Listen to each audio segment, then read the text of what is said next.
Kembali bersama kami di Kompas Petang, Saudara. Pasca bom bunuh diri di Gereja Katedral Makassar, Sulawesi Selatan, Densus menangkap di beberapa daerah di Indonesia terduga teroris. Seperti apa jaringan ini? Kami masih membahasnya bersama dengan Ketua Harian Kompolnas Benny Mamoto. Pak Benny, tadi Pak Benny menyebutkan bahwa ini terus aktif bergerak di beberapa daerah, terafiliasi dengan ISIS dan pihak-pihak tertentu. Ada sel yang terputus juga.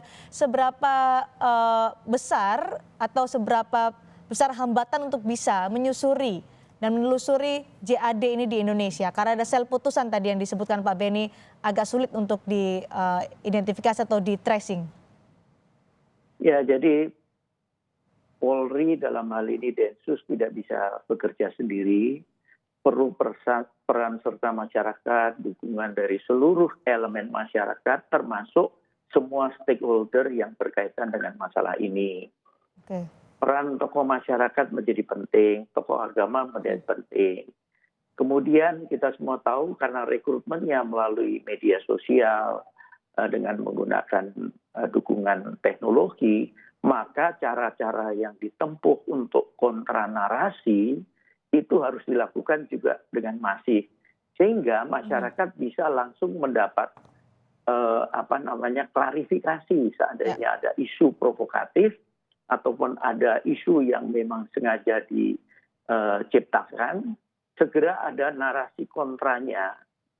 Sehingga nanti masyarakat mendapatkan informasi yang objektif dan tidak mudah terpengaruh atau terprovokasi.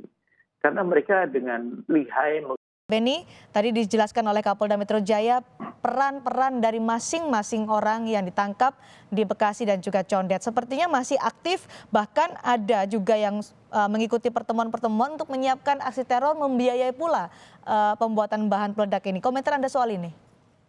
Ya, pengalaman kami ketika menjadi interrogator teroris, ketika selesai terjadi penangkapan, maka kami menerima tersangka itu dan saya diberikan waktu 7 kali 24 jam untuk mendalami, mengorek sampai dengan mengaitkan dengan rencana mereka. Dari itulah nanti tentunya Polri akan mengembangkan kasus ini, tetapi juga sekaligus nanti akan mendalami soal target-target mana saja yang sudah dipilih yang akan menjadi sasaran. Dan ini semua tentunya menjadi warning buat semua pihak nantinya ketika Polri sudah mengumumkan untuk meningkatkan kewaspadaannya. Karena apa? Tentunya jaringan ini baru sebagian.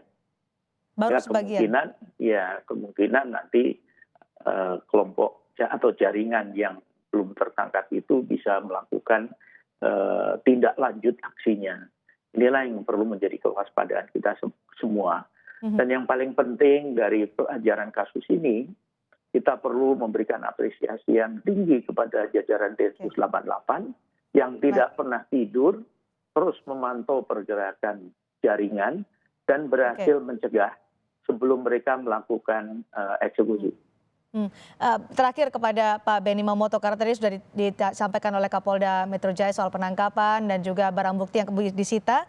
Pak Benny tadi juga mengingatkan untuk bisa terus meningkatkan kewaspadaan. Biasanya apa yang kemudian akan terjadi dan apa yang harus bisa diwaspadai oleh masyarakat menyikapi hal ini? Terakhir Pak Benny. Ya, biasanya yang terjadi adalah seperti contoh, apa yang terjadi di Makassar itu akan menginspirasi, akan membangkitkan sel-sel yang selama ini mungkin pasif untuk kemudian mereka merencanakan gerakan. Ini yang perlu diwaspadai. Tentunya peran RT RW menjadi penting, di mana pergerakan orang baru tinggal di situ yang identitasnya tidak jelas. Ini perlu diwaspadai sehingga deteksi dini pergerakan mereka bisa dilakukan.